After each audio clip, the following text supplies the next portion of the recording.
স্বাগতম জনাইছোঁ আপোনালোকক মোৰ ইউটিউব চেনেললৈ। চ' এটা প্ৰশ্ন বহুতে সুধি থাকে বা বহুতে সেই বস্তুটো বিচাৰি থাকে যে অসম চৰকাৰৰ এখন অভিলাষী আঁচনি আছিলে যিখন আছিলে আপোন ঘৰ। আৰু এই আপোন ঘৰ যিখন আঁচনি আছিলে সেই আঁচনিখনৰ যোগেদি আপোনালোকৰ যি হোম লোন আপোনালোকে লয় 15 লাখ টকালৈকে হোম লোন আপোনালোকে ল'ব পাৰে এট ছাবচিডাইজ ৰেট, অৰ্থাৎ ৰাজ সাহাৰ্যযুক্ত ঋণ আপোনালোকে ল'ব পাৰে 15 লাখ টকা পৰ্যন্ত। তাতকৈ ওপৰতো আপোনালোকে ল'ব পাৰে, কিন্তু তাত ধৰি লওক আপোনালোকৰ মানে কি বুলি ক'ম, আপোনালোকে কলেট্ৰেল দিব লাগে, অৰ্থাৎ আপোনালোকে মৰ্টগেজ কিবা ৰাখিব লাগে বা আপোনালোকৰ নৰ্মেল যিটো ইণ্টাৰেষ্ট ৰেট হয় সেইটো আপোনালোকে পে' কৰিব লাগে। কিন্তু 15 লাখ টকালৈকে কোনো ধৰণৰ মৰ্টগেজো আপোনালোকে দিব নালাগে বা আপোনালোকে ইণ্টাৰেষ্ট ফুল আপোনালোকে পে' কৰিব নালাগে। আপোনালোকে ধৰি লওক যদি আজি 8% যদি হোম লোনৰ ৰেট হয় তেতিয়া আপোনালোকৰ ধৰি লওক 5% হ'ব, 3% ৰিবেট থাকিব, তেনেকুৱা সেইটো পূৰ্বতে আছিলে। কিন্তু বৰ্তমান সময়ত ধৰি লওক 8% আপোনালোকৰ ইণ্টাৰেষ্ট ৰেট হ'লে আপোনালোকে 7% দিব লাগিব, 1% সেইটো গভৰ্ণমেণ্টে ছাবচিডি দিয়ে। অৰ্থাৎ আপোনালোকে পে' কৰোঁতে 8% পে' কৰিব, কিন্তু 1%ৰ যিটো ছাবচিডি হয় সেইটো আপোনালোকৰ একাউণ্টত সোমাব। মোৰ নিজৰো পইচা মোৰ একাউণ্টত বছৰি ধৰি লওক 48,000 50,000 টকা সোমাই যায় ইণ্টাৰেষ্টৰ কাৰণে। চ' সেই হিচাপে মই কওঁ আপোন ঘৰ আঁচনি যিটো হয় এইটো যথেষ্ট এটা ভাল আঁচনি। যদি আপুনি ঘৰ বনাম বুলি ভাবিছে, ফ্লেট ল'ম বুলি ভাবিছে, বা ক'ৰবাত যদি আপোনালোকে ঘৰ পাইছে, যদি আপোনালোকে মাটিয়ে ঘৰে কিনিম বুলি ভাবিছে, সেইটো ক্ষেত্ৰত আপোনালোকৰ যথেষ্ট ভাল এই আঁচনিটো। 1% ইণ্টাৰেষ্টটো আপোনালোকে নাভাবিব যে বহুত কম হয়, যথেষ্ট এইটো এটা বহুত বেছিয়ে হয়। যদি লং টাৰ্মত আপোনালোকে ৰিপে' কৰাৰ ক্ষেত্ৰত যদি আপোনালোকে চাই, আপোন ঘৰ আঁচনিৰ যি 1% ছাবচিডাইজ যিটো ৰেট আছে সেইটো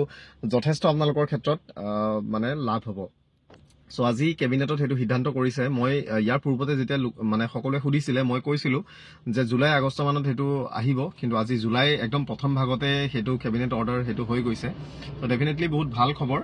আৰু আপোনালোকে যদি আপোনালোকে বিচাৰে ল'বলৈ, সেইটো কাৰণে আপোনালোকে ৰেডি হ'ব পাৰে আৰু আপোনালোকে বেংকত খবৰ কৰিব পাৰিব, কিন্তু ইমিডিয়েটলি নাযাব। বেংকত আপোনালোকৰ যি আমাৰ SBIৰ যি হেডকোৱাৰ্টাৰ আছে গুৱাহাটীত, তাৰ পৰা লেটাৰ আহিব। আপোনালোকে এটলিষ্ট আপোনালোকে তিনি সপ্তাহ বা একমাহ আপোনালোকে ৰখি দিয়ক, তাৰপিছত আপোনালোকে বেংকত খবৰ কৰিব পাৰিব। ইয়াৰ লগতে আপোন বাহনৰ ক্ষেত্ৰতো নতুনকৈ তেওঁলোকে আকৌ অৰ্ডাৰ দিব যে কেতিয়ালৈকে তেওঁলোকে মানে স্কিমটো তেওঁলোকে মানে এক্সটেণ্ড কৰে, সেইটো কাৰণে আপোনালোকে অকণমান ৰখি দিব, তাৰপাছত আপোনালোকে এপ্লাই কৰিব পাৰিব। চ' কি কৈছিল আজি চাই লওঁ। কেবিনেটৰো বৈঠক আছিল। কেবিনেটত আমি এটা সিদ্ধান্ত লৈছিলোঁ যে অসম চৰকাৰৰ কৰ্মচাৰীসকলক যাতে তেওঁলোকে এটা ঘৰ বনাব পাৰে নিজৰ, তাৰ বাবে বেংকৰ পৰা যাতে লোন ল'ব পাৰে উইদাউট মৰ্টগেজ, তাৰ কাৰণে আমি আপোন ঘৰ নামৰ এটা স্কিম আৰম্ভ কৰিছিলোঁ। 40,000 চৰকাৰী কৰ্মচাৰীয়ে ইতিমধ্যে আপোন ঘৰৰ ঋণৰ সুবিধা লৈছে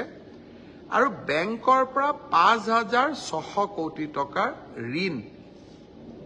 আমাৰ চৰকাৰী কৰ্মচাৰীসকলে লৈছে। আৰু এই ঋণৰ বাবদ যিটো মাহেকীয়া কিস্তি তাক আমি দৰমহাৰ পৰা কাটি দিওঁ। কৰ্মচাৰীসকলে মোক অনুৰোধ কৰিছিল যে এই সীমা 15 লাখ টকাৰ পৰা 30 লাখ টকা কৰিব লাগে, যাতে উইদাউট মৰ্টগেজ তেওঁলোকে লোন ল'ব পাৰে ঘৰ বনাবৰ বাবে। আজি কেবিনেটে 30 লাখ টকালৈকে আপোন ঘৰৰ সীমা বঢ়াই দিয়ে। চৰকাৰী কৰ্মচাৰীসকলে ইয়াৰ সুবিধা ল'ব পাৰিব আৰু আপোন ঘৰ আঁচনিত 1% সুদ ৰেহাইও চৰকাৰৰ ফালৰ পৰা দিয়া হয়। চৰকাৰী কৰ্মচাৰীসকলে আপোন ঘৰ আঁচনিৰ সুবিধা লওক, মই নিশ্চয় আশা কৰিম। আজি অসম চৰকাৰৰ যি কেবিনেট বৈঠক অনুষ্ঠিত হৈছিলে 10 জুলাই 24 তাৰিখে, ইয়াতে এটা বহুত ইম্পৰ্টেণ্ট ডিচিশ্যন যিটো আছিলে, বহুতে যিটো বস্তু সুধি থাকে বা মানে ধৰি লওক বিচাৰি থাকে। মই কৈছিলোঁ আপোনালোকক যে আপোনালোকে অলপ দিন ৰখক, জুলাই বা আগষ্ট মাহলৈ আপোনালোকৰ ভাল খবৰ আপোনালোকৰ আহিব। সেইটো ইতিমধ্যে আহিছে। চ' আপোনালোকে চাওক, প্ৰথম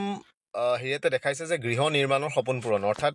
হোম আপোনালোকৰ বিল্ডিঙৰ কাৰণে, হাউচৰ কাৰণে আপোনালোকৰ লোনৰ কাৰণে যিটো আপোন ঘৰ যিটো আঁচনি আছিলে সেইটো এক্সটেনশ্যন কৰা হৈছে।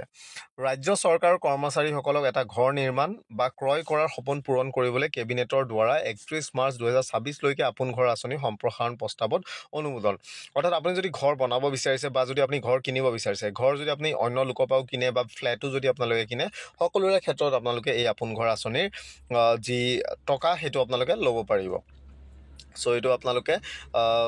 ল'ব পাৰিব আৰু সেইটো ইতিমধ্যে এই ফাইনেন্সিয়েল ইয়েৰৰ কাৰণে তেওঁলোকে দি দিছে আৰু এইটো ফাইনেন্সিয়েল ইয়েৰ বুলিয়ে নহয় আগন্তুক 1 বছৰলৈকে তেওঁলোকে বৃদ্ধি কৰিছে অৰ্থাৎ দুটা ফাইনেন্সিয়েল ইয়েৰৰ কাৰণে তেওঁলোকে আজি কেবিনেটত সেইটো অৰ্ডাৰ কৰি দিছে আপ টু 31 মাৰ্চ 2026 সো দুটা ফাইনেন্সিয়েল ইয়েৰৰ ক্ষেত্ৰত এই কেবিনেটৰ অৰ্ডাৰ প্ৰযোজ্য থাকিব আৰু আপোনালোকে 31 মাৰ্চ 2026 লৈকে আপোনালোকে আপোন ঘৰ আঁচনি যিটো আছিলে সেইটো আপোনালোকে ল'ব পাৰিব ইয়াতে আৰু এটা বহুত ইম্পৰ্টেণ্ট বা বহুত ডাঙৰ এটা তেওঁলোকে ৰিফৰ্ম কৰিছে 1% আপোনালোকে সাবসিডি পাব আৰু কিন্তু বৰ্তমান আপোনালোকে 1% সাবসিডি অনলি আপ টিল 15 লাখ আপোনালোকে পায় মাত্ৰ 15 লাখ টকালৈকে আপোনালোকে 1% সাবসিডি পায় আৰু 15 লাখৰ ওপৰত আপোনালোকে কোলাটেৰেল অৰ্থাৎ আপোনালোকে বন্ধকি দি পেলাই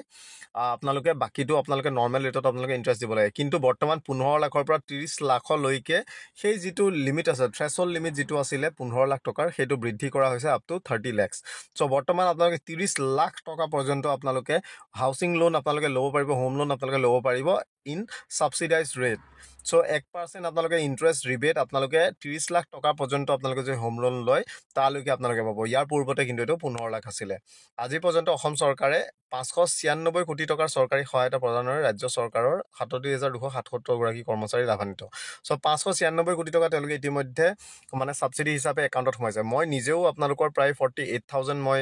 সাবসিডি হিচাপে গভৰ্ণমেণ্টৰ পৰা ঘূৰাই পাইছো সো সেইটো ডেফিনেটলি আৰু মই সেইটো ক'বলৈ মই বিচাৰিম কিন্তু আমি লওঁতে ধৰি লওক 3.5 নে কিমান আছিলে যেটো সাবসিডি ৰেট আছিলে যেটো মানে প্ৰথম বৰ্ষত আছিলে তাৰ পাছত সাবসিডি ৰেটটো কমি গ'ল 1% লৈকে হ'ল কিন্তু আপোনালোকে এটো নাভাবিব যে 1% টো বহুত কম হয় লং টাৰ্মত যেতিয়া আপোনালোকে যেতিয়া ইন্টাৰেষ্ট আপোনালোকে পে কৰি থাকিব হোম লোনৰ আপোনালোকৰ ৰিপে যেতিয়া আপোনালোকে কৰিব 1% টো কিন্তু এটা বহুত ডাঙৰ এমাউণ্টৰ পইচা হয়গে সেইটো আপোনালোকে মনত ৰাখিব আপোন ঘৰ আঁচনিটো যথেষ্ট ভাল আপোনালোকে যদি ঘৰ কিনিম মই পুনৰ পৰা কৈছো ঘৰ কিনিম ভাবিছে ঘৰ বনাম ভাবিছে বা আপোনালোকে যদি ঘৰে মাটিয়ে ল'ম ভাবিছে মানে ফ্ল্যাট যদি লয় বা যদি ঘৰে মাটিয়ে ক'ৰবাত বিল্ডিং আছে আপোনালোকে যদি ল'ম বুলি ভাবিছে ঘৰ আছে যদি ল'ম বুলি ভাবিছে তেন আপোনালোকে ইয়াৰ লোন ল'ব পাৰে সো 15 লাখ টকা আগতে পাইছিলে কিন্তু বৰ্তমান সময়ত সেইটো আপোনালোকৰ বৃদ্ধি হৈছে up to 30 lakh so 30 lakh টকালৈকে তেওঁলোকে সেই স্কিমৰ মানে যিটো পৰিসৰ যিটো থ্ৰেশহোল্ড লিমিট সেইটো তেওঁলোকে বঢ়াই দিছে যথেষ্ট ভাল মই ভাবো যে 30 লাখ টকালৈকে যদি আপোনালোকে লোন ল'ব পাৰে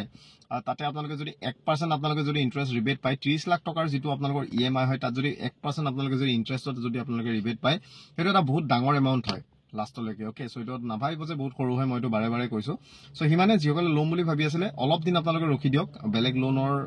আপোনালোকে চিন্তা চৰ্চা নকৰিব এই লোনটোৱে আপোনালোকে ল'ব পাৰিব সো ইমানে আৰু থ্যাংক ইউ ভিডিওটো চোৱাৰ কাৰণে নতুন ভিডিঅ'ৰ কাৰণে আপোনালোকে ৰখি থাকিব পাৰে বা আপোনালোকে বেল আইকনটো দবাই থব পাৰে নটিফিকেশন আপোনালোকে অন কৰি দিব যাতে আপোনালোকৰ ভিডিঅ' আহিলে আপোনালোকে গম পাই যায় থ্যাংক ইউ